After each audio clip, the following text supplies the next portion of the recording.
DOH 6 kag RIATF nagpanindugan nga kinahanglan tun-an anay antes magdesisyon kung magapadala sang volunteer doctors sa pila ka hotspot areas sa Luzon. Samtang healthcare workers nga nagpositibo sa COVID-19 sa rehiyon naglab-ot na sa 92. Si John Sala nakatutok. Ginbalik sa Modified Enhanced Community Quarantine ang Cavite, Laguna kag Rizal nga kabahin sa Region 4A, Bulacan sa Region 3 kag Metro Manila. Ini kasunod sa padayon nga pagtimbuk sang kaso sang COVID-19 sa mga nasambit nga lugar kag tuma na kaapektado ang mga healthcare worker. Kadungan sini nagpanawagan ng Department of Health sa mga lugar sa pungsod nga kung pwede magpadala sa mga healthcare worker.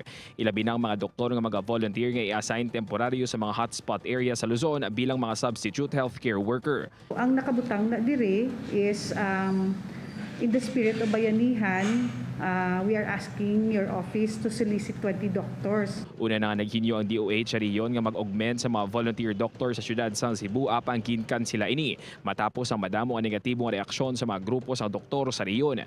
Ginako mismo ni Reyes nga kalabanan sa mga doktor ang nagapang duha-duha. When we had our oath-taking as physicians, nga dapat ang unahon gid namon ang benepisyo sang pasyente. Pero kung lang tawon naton subong, kadamo gid sang frontliners naton nga na-infect.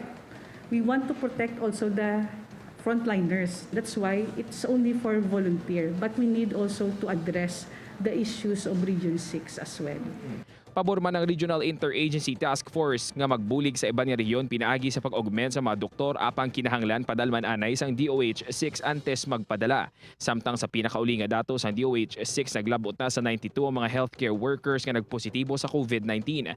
Lakip na diri ang 31 ka mga doktor, 36 ka mga nurses, 8 ka mga medtechs, 6 ka mga midwives, 4 ka mga radio technicians, 3 ka nursing aides, 1 ka sanitary inspector kag 1 man ka physical therapist. Upod kay Cirilo Rinduque, John Sala, 1 Western Visayas.